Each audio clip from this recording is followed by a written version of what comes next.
بسم اللہ الرحمن الرحیم۔ عزیز طلباء کرام، السلام علیکم ورحمۃ اللہ وبرکاتہ۔ عزیز طلباء، ترکیبی قواعد کے سلسلے کے پہلے سبق میں آج ہم ترکیب کے لغوی اور اصطلاحی معنی کو جانیں گے، کیونکہ کلام عرب میں ترکیب کے بے شمار مقاصد اور فوائد ہیں۔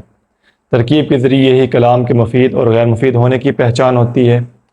ترکیب کے ذریعے طالب علم کو ایک جملے کو دوسرے جملے کے ساتھ ملانے کا طریقہ اور قواعد معلوم ہوتے ہیں، اور ترکیب کے ذریعے سب سے بنیادی چیز کہ اس کا ترجمہ کیسے کیا جائے، اس کی پہچان بھی ترکیب کے ذریعے ہوتی ہے۔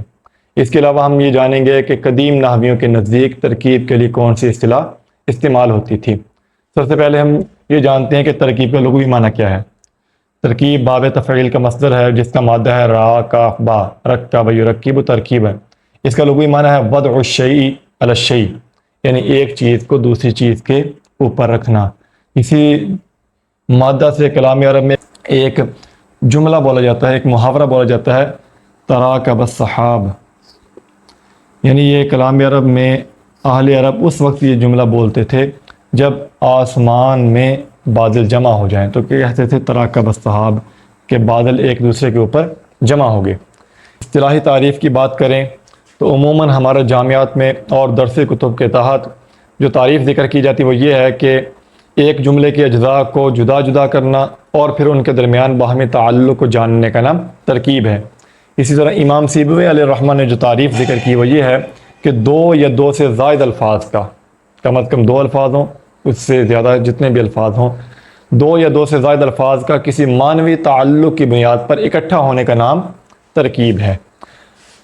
اب ہم یہ جانتے ہیں کہ قدیم نحویوں کے نزدیک ترکیب کے لیے کون سی اصطلاح استعمال ہوتی تھی۔ ترکیب کے لیے جو قدیم نحات کے نزدیک اصطلاح مستعمل تھی اس کا نام ہے ائتلاف کلمات۔ اس کا معنی ہے کہ مختلف کلمات کا باہمی میل، یعنی مختلف کلمات کا ملنا، اس کو کہا جاتا تھا ائتلافی کلمات، اور جس کا موجودہ نام ہے ترکیب۔ ائتلاف کلمات کی جو تعریف ذکر کی جاتی تھی وہ یہ ہے کہ الاسم یعتلف مع الاسم فیکون کلاما مفیدا۔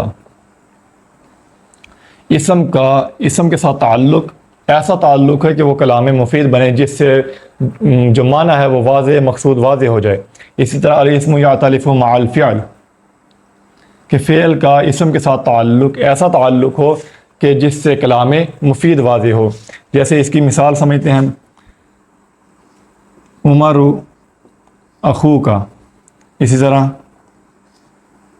کتب عبداللہ۔ عمر یہ بھی اسم ہے اور اخو کا یہ بھی اسم ہے۔ اب دو اسم ملے تو ایک کلام مفید بن گیا، جس سے مقصود اور معنی واضح ہو گیا۔ اسی طرح کتب فعل ہے اور عبداللہ یہ اسم ہے، اس کا معنی ہے عبداللہ نے لکھا۔ اب یہ فعل اور اسم ملے تو ایک کلام مفید حاصل ہوا، اور ان کے درمیان جو باہمی تعلق ہے، اسم اور اسم کے درمیان، فعل اور اسم کے درمیان جو تعلق ہے وہ بھی واضح ہو گیا۔